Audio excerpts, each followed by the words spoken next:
One idle morning last month, Dave was sitting behind the counter in his record store, fiddling unconsciously with his wedding ring when he realized, first with mild interest and then with growing alarm, that he couldn't get the ring off his finger. Not that he wanted to. Until, that is, he noticed he couldn't remove it, and then he wanted to very, very much. He tugged and he twisted the ring until his finger turned red and puffy, and then he put his finger in his mouth and he tried to pull the ring off with his teeth. And that was the moment when Dave was sitting alone in his store with his finger in his mouth, that he entered the world of irrational fear. In the blink of an eye, his store felt airless, as if all the oxygen had been used up, as if there was no air left to breathe. And in the blink of an eye, Dave was overcome with the need to move, as if the only way to get air into his lungs was by moving. And still, the ring wouldn't budge. He locked up and he flipped a sign into the record store window that read, "Be right back." And he hurried down the street, twisting the ring as he went. Well, he didn't have a clue where he was heading. He was too overwhelmed by a sense of the world collapsing in upon him, too overwhelmed by the need to get going to pay any attention to where he was going to. He called Morley from a payphone about 15 minutes later. "I can't get my wedding ring off," he said. "Not that I want to," added Dave into the silence. "Or need to or anything," said Dave. The knowledge that he was talking to his wife was calming him down. "It's uncomfortable," he said later that night as they sat in the kitchen after supper. "It's like an itch you can't reach." Morley took his hand in hers, and Dave felt the panic returning, looming like a swamp monster over some swamp horizon that he thought was far away, but turned out to be right there in his kitchen. Most of all, he needed to get the ring off his finger or he was going to go crazy. "You're not the shape you used to be," Morley was saying. There's been movement. This happens. "You could have it sized," said Morley. "They can make it bigger." He went to a jeweler before he went to work the next morning.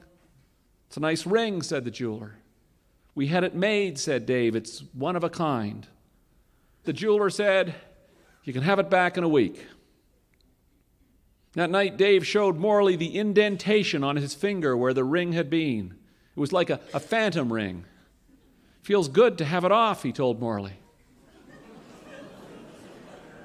They had been married 23 years. Morley's eyes narrowed, but only imperceptibly. "I've had that ring on my hand almost as long as I haven't," Dave said. It felt like it was squeezing me." "Oh," said Morley. "Oh," was all she said. Then things shifted again. It started to bother Dave that it bothered him. He said, I'm so set in my ways that all it takes is a stupid ring to throw me off kilter.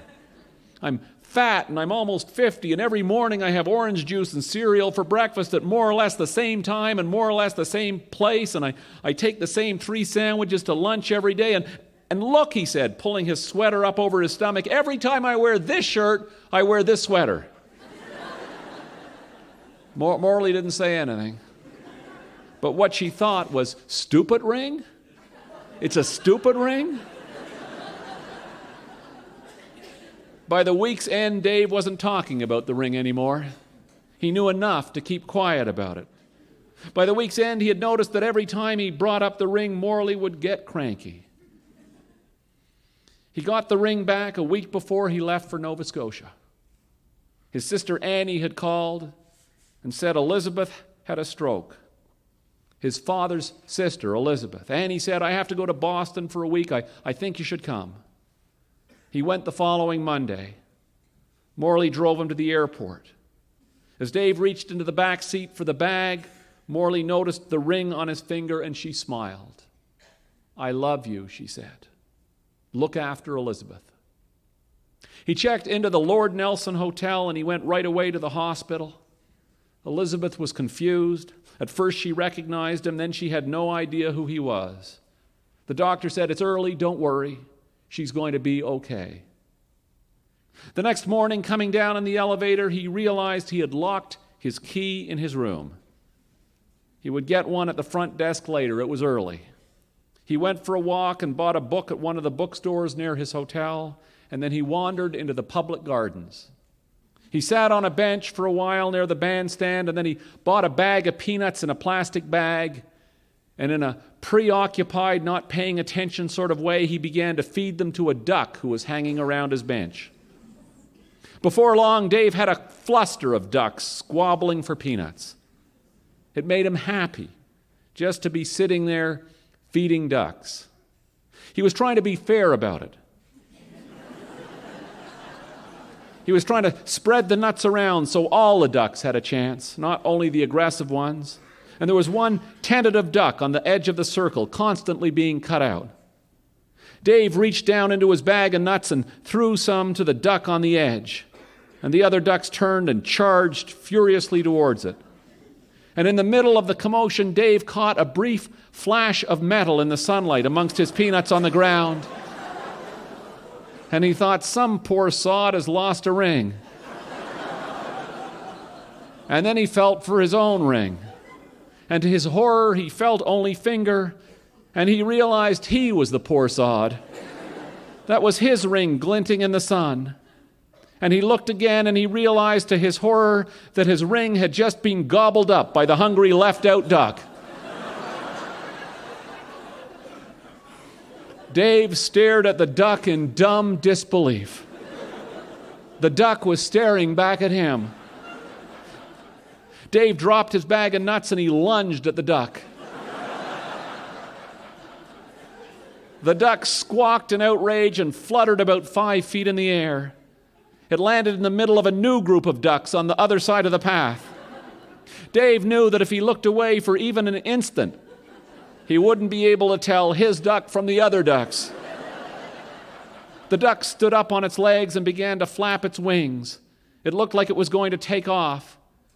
In desperation, Dave pulled off his jacket and flung it in the air.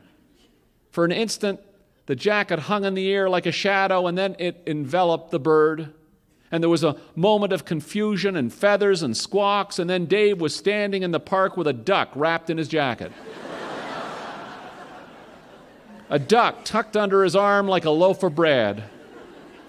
He looked around to see if anyone had noticed. There was a woman holding the hand of a small boy. She was staring at him in horror. "What are you going to do with that duck?" she said. Dave had no idea what he was going to do with the duck. "Roast it," he said as he strode past her.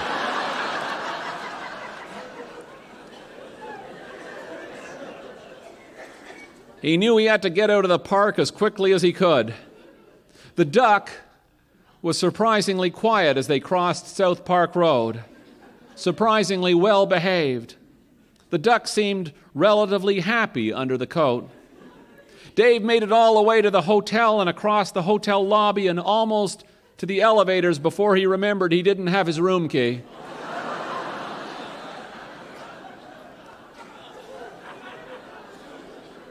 He lined up at the front desk, remembering that this wasn't the first time he had stood in front of a hotel clerk with a bird under his arm.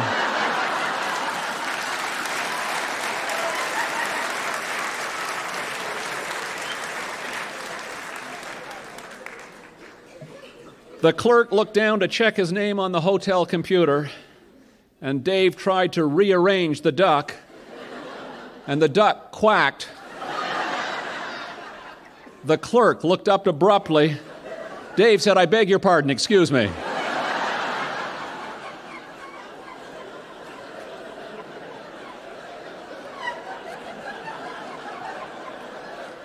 He squeezed the duck against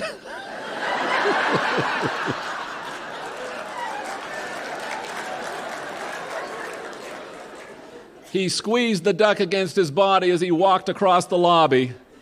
Apparently, he squeezed too hard. Now, people sometimes use the expression as loose as a goose. Not, however, people who know about these things. People who know about these things know that a goose dingleberry comes out pretty well packed.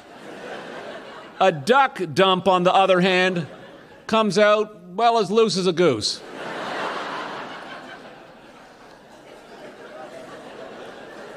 Once the elevator doors had closed behind them and Dave and his duck had a moment of privacy, Dave opened his jacket to see what was going on, which is something he wouldn't do if he was able to do it over again.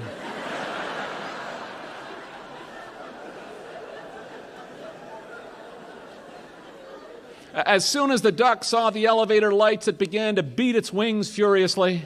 In an instant, the quiet duck became a wiggling mass of kicking and quacking feathers. It became a scratching and biting duck.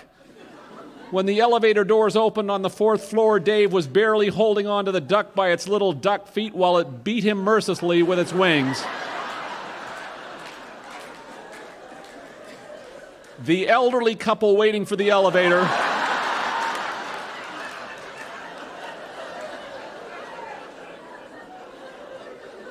didn't say a word. Not to Dave, not to each other. They didn't step forward into the elevator, nor did they step back. They just stood motionless and speechless. They stood staring as the feathers flew and the elevator doors first opened and then closed. 2 floors later, when the elevator doors opened again, the duck gave Dave a mighty whack with a wing, and Dave lost his grip for an instant, and suddenly the duck was loose. Suddenly it was flying down the corridor with Dave in pursuit. He rounded the corner at the end of the hall, and he had already taken 3 steps before he stopped, and he gasped, and he spun in the air and headed back the way he had come. The tables had been turned. The duck was coming towards him with fire in its eyes. Dave lurched back down the corridor, bouncing off a fire extinguisher, glancing over his shoulder, looking for an open door, thinking as he heard the beat of the wings that this was closer than he ever wanted to get to the running of the bulls in Pamplona, Spain. It took 12 minutes of utter madness before he got the duck under his arm and into his room, and then the duck bit him and the chase was on again. Around and around the bedroom, Dave after the duck after Dave, the 2 of them with enough adrenaline coursing through their bodies to fuel a British soccer riot. When Dave had finally corralled the duck into the bathroom and the bathroom door was shut behind it, there were feathers and duck muck everywhere. It took Dave almost an hour to clean up. He checked each duck defilement for his ring, and then he collapsed into the wingback chair in the corner of his bedroom and he stared at his empty finger. He looked at the closed bathroom door. It was eerily quiet in there. He got up and he cracked the door to see what was going on. The duck had pushed one of the hotel towels up against the edge of the tub and had fashioned a sort of nest. It seemed content as Dave slipped into the bathroom. "It's nice in here, isn't it?" said Dave. "Blah," said the duck. Dave checked each doo-doo in the bathroom, but there was no ring there either. He filled up the tub with water and he lay on the bed wondering what he should do next. The duck seemed to have settled comfortably ever since it had made its nest. Dave cracked the bathroom door and he shrugged as the duck waddled into the bedroom. It began pecking at the carpet. Dave got some corn chips from the minibar and left them in a pile near the television. He could feel a wave of panic building again. Morley would be furious if she knew where the ring was, he thought. He got up and he looked at the duck. "This isn't about us," he said. "It's about my wife." "If I feel like this," he said, "imagine what my wife would feel like. I'm doing this for her." He put the duck back in the bathroom and a "Do Not Disturb" sign on his door, and he went to the hospital. And when he came back at dinner time, there was duck slop everywhere, but still no ring. He opened the bathroom door and he phoned room service and ordered himself a beer and a half a dozen oysters on the shell. When the duck saw the oysters, she ran across the room and sat at his feet. So he ordered her a dozen and they watched the early news together.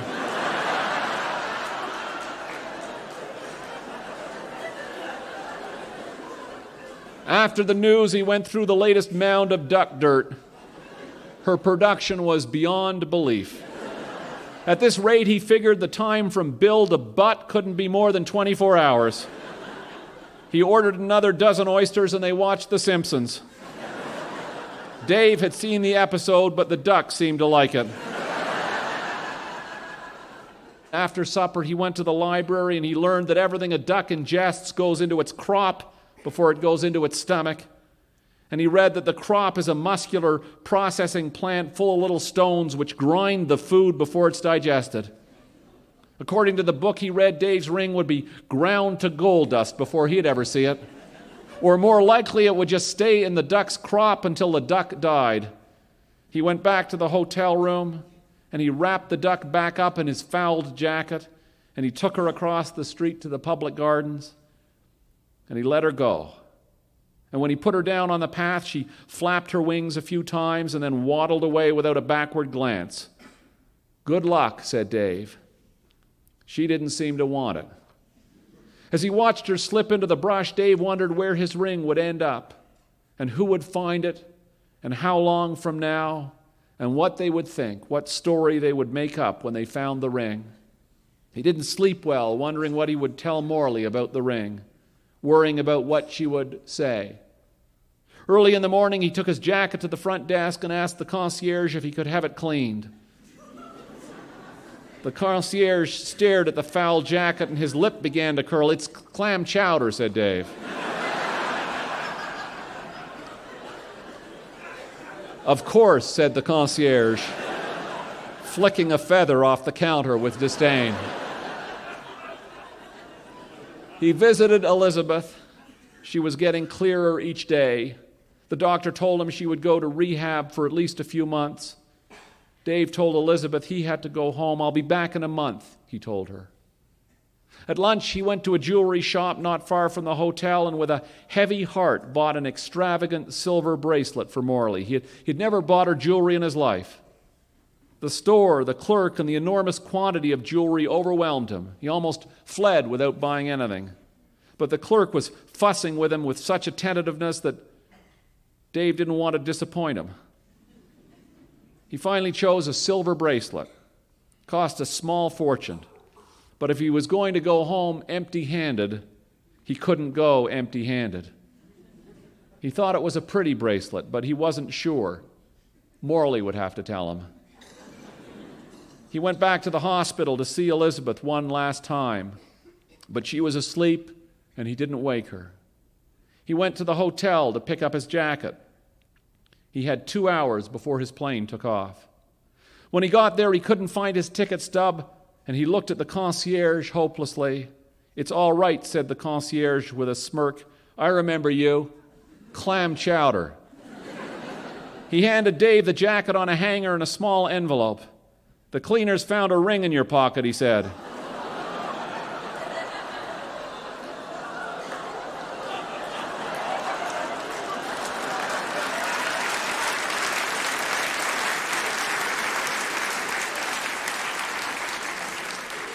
I imagine you'd want to wear it home. Dave had time to take the hotel bus to the airport. As they pulled by the public gardens, he put the ring back on his finger and stared at it. 23 years was a long time. He didn't have any regrets. He had a window seat on the plane and he was served a surprisingly good meal.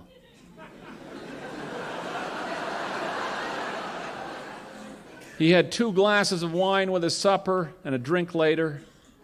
He flew the final hour with his face pressed to the window, watching the sun setting ahead of them and holding his bracelet in his hands, thinking, nothing happens without a reason.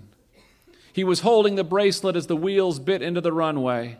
It made him anxious to hold it, but it was a new kind of anxiety. It felt fresh and exciting. He had never done anything like this before. It made him happy just to hold it. Thank you.